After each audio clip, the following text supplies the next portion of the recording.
Gui Barreto aqui no comando do Old School Society. Fala, bangers! Hoje a gente vai falar de um dos maiores festivais do mundo do rock and roll. Pelo menos um dos mais conhecidos. Ele tá inteiramente na cultura pop. Ele aparece em filmes, seriados. Acho que vocês sabem de qual eu tô falando, né? Woodstock. Se você quer saber tudo sobre esse festival, já fica ligado aqui com a gente. Se não é inscrito, já se inscreve aqui embaixo, ative o sininho para não perder nenhuma novidade.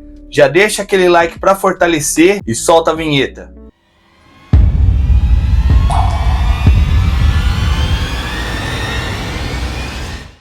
Acredito eu que todo mundo sabe que há 3 Woodstock, foram 3 edições. A primeira em 1969, que foi do dia 15 ao dia 18 de agosto de 1969, sendo que um dia foi adicionado a mais por causa das chuvas e tudo mais, e para poder ter a apresentação, até então o headliner do evento, Jimi Hendrix.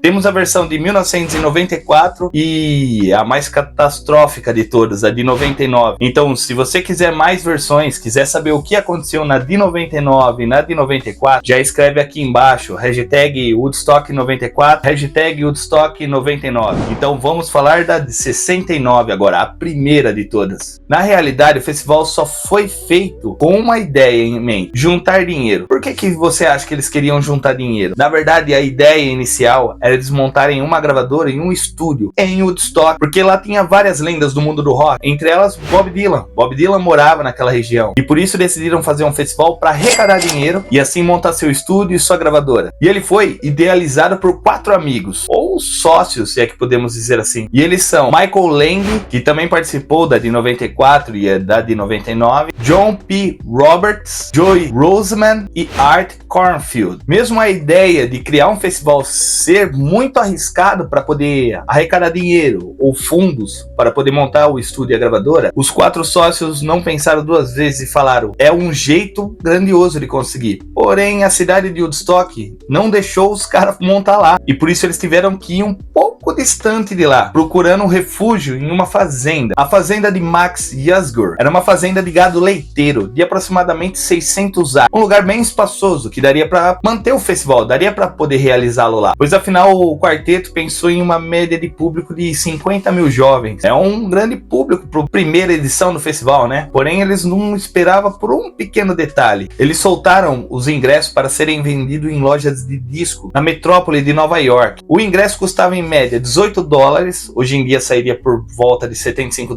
$18 antecipado, na hora seria $24. Eles perceberam que tiveram um pequeno problema quando venderam aproximadamente 186 mil ingressos. Então tiveram que mudar um pouco a linhagem de como seria o festival e começaram a esperar um público aproximado de 200 mil pessoas. Era praticamente 4 vezes mais do que ele esperava. Só que não foi bem assim que aconteceu. Houve um congestionamento na Via Expressa de Nova York. E eles dizem que levaria em média 4 horas da Via Expressa até a fazenda, perto de Woodstock. Porém, o congestionamento era tão grande que foi calculado que levaria 8 horas, fazendo o público, a maioria, abandonar seus carros e ir direto de a pé, parecendo uma cena pós-apocalipse. Mas esse não foi os piores do acaso. Uma das grandes coisas que aconteceu no evento foi uma enorme chuva. Teve uma tempestade bem naquele final de semana. E isso atrapalhou muitos shows, fazendo atrasar vários e automaticamente sendo cancelado alguns, tendo que colocar pessoas no lugar, mas a gente já vai falar sobre isso. Outro fato interessante é que, como era esperado aproximadamente 200 mil pessoas, eles tinham um pouco de estrutura para aguentar tudo isso, mas vieram aproximadamente 500 mil de pessoas. E igual aqueles festivais da sua cidade, onde não é bem estruturado, vamos dizer assim, o grande público começou a arrebentar cercas e entrar de graça, forçando os organizadores do evento a chegar a um determinado ponto que falar: quer saber? Abrem as porteiras, senão eles vão acabar destruindo todo o lugar, fazendo o Woodstock de 69 ser gratuito a partir daquele momento.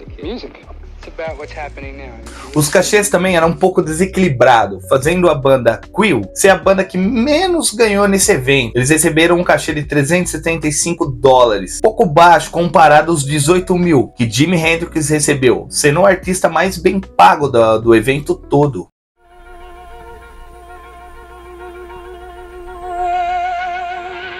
Algumas curiosidades que aconteceram no evento foi, por exemplo, a abertura do evento ser feita pela banda do Rich Havens, porque a banda Sweetwater, a que foi programada para abrir o evento, tinha sido parada pela polícia e não conseguiria chegar a tempo de se apresentar e ser a abertura do evento. Outras bandas também se atrasaram ao decorrer. A banda Melanie teve que tocar numa ordem que não foi programada, porque a banda Incredible String Band decidiu não tocar por causa da tempestade que estava acontecendo na hora. Eles se recusaram a tocar e falaram que não ia tocar enquanto a chuva não parasse. Um fato curioso também, Joan Baez, ela tocou grávida de 6 meses, cara. Pra você ver como que era, aquele festival era importante em si. Eu vou falar também de várias bandas que decidiram não participar do evento. Algumas se recusaram, algumas deram desculpa meia boca, mas garanto pra você que boa parte deles realmente se arrependeu de não fazer parte desse evento. A banda Quill, que foi a que menos recebeu pra participar do evento, ela usou seus 40 minutos pra tocar apenas 4 músicas. Imagina só, em 40 minutos, 4 músicas. Um fato também que a banda The Who começou a tocar às 4 da manhã. Muito por causa da tempestade, de ter atrasado todo o evento. Lembrando que eram para ser 3 dias de festival e grande parte do público acampou lá. Isso fazendo com que boa parte da comida acabasse rápido, não tendo saneamento básico em questão de água, bebidas e tudo mais. E um fato curioso também é que, como a cidade era contra, chegando a fazer até um baixo-assinado, tentando processar os promotores do evento, vamos dizer assim, eles começaram a subir os preços da comida, porque eles não queriam que um festival de hippies acontecesse lá, que era assim que era chamado o Woodstock praticamente pelos outros, vamos dizer assim. Então o preço da água começou a ficar um absurdo, a comida também, só que chegou a um ponto tão deprimente de falta de saneamento básico, vamos dizer assim, de alimentos e tudo mais, que a própria população ficou com dó. Então alguns fazendeiros se juntaram e ajudaram o Max a distribuir comida e água grátis para o público, porque não tinha para onde ir. Um fato interessante também é que muita gente ali começou a andar sem roupa, livremente, utilizando de drogas e fazendo sexo ao ar livre. Isso foi um pouco complicado se for ver, mas eles estavam, vamos dizer assim, protestando. Então foi uma coisa que não foi vista com bons olhos pela população, mas perante as pessoas do evento acharam o máximo isso, como se fosse uma coisa do novo mundo. Uma das bandas que decidiu não se apresentar no festival foi os Beatles. Eles deram 2 versões, segundo o site do Woodstock, né, no woodstock.com. Foi alegado pelos organizadores do evento que o John Lennon não queria se apresentar sem a banda com até então a esposa dele, a Yoko Ono. E a banda se chamava Plastic Ono Band.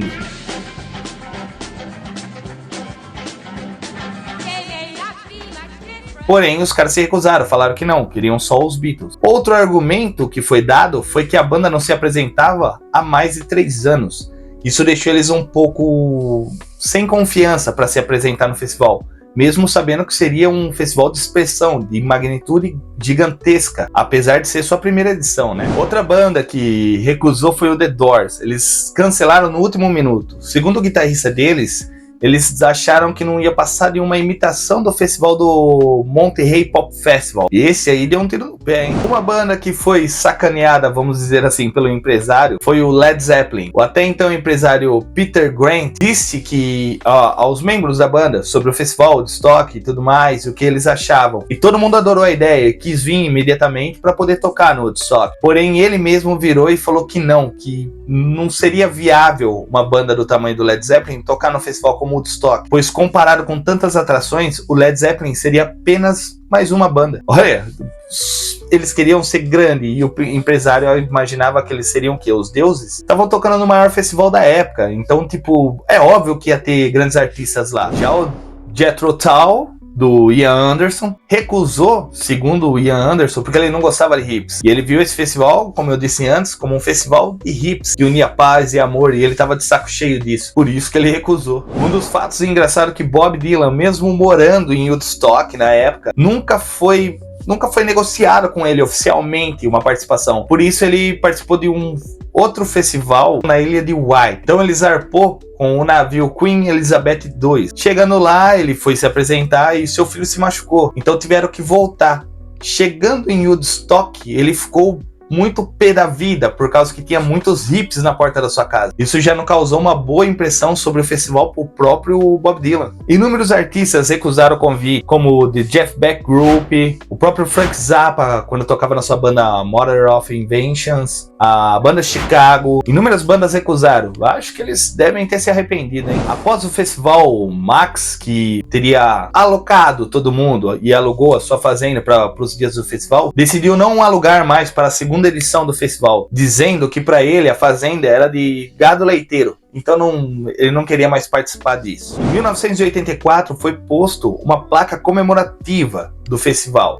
Mesmo assim, ele ainda sendo visitado por inúmeras pessoas, a cidade odeia que isso aconteça. Então, por causa disso, em algumas datas, tanto a polícia quanto a prefeitura e vários moradores de lá chegavam fechar as ruas para que não fossem visitantes para lá. Isso fazendo chegar a ponto de 20 mil pessoas ficarem do lado de fora, não conseguindo visitar a cidade para poder ver onde foi feito o Woodstock. As cinzas de Rich Evans, o cantor que abriu o festival de 1969, foi espalhado pelo local do Woodstock em 2013. Quando ele morreu. Isso é um fato interessante, porque ele adorou ter participado do festival e por isso ele pediu que jogassem suas cinzas lá, para ser lembrado para sempre num evento tão grandioso. O legado do Woodstock foi gigantesco, como eu disse no começo do vídeo, levando a ser parte da cultura pop, tanto em filmes, séries, até próprias músicas, álbuns ao vivo lançados, vários artistas citando como influência. Tanto que, para você ter ideia, um dos artistas, chamado John Sebastian, ele não estava programado para fazer parte do evento. Porém, ele foi convidado a fazer uma apresentação, pois muitos dos artistas que estavam no cronograma não tinham chegado ainda no evento. Então ele foi meio que um tapa-buraco. Agora imagine você, se você tem banda e tudo mais, e está assistindo um evento grandioso, mesmo que seja a primeira vez do evento, e de repente os organizadores chamam você para cobrir um buraco e se apresentar no maior festival da história, vamos dizer assim, né? Até então, na época.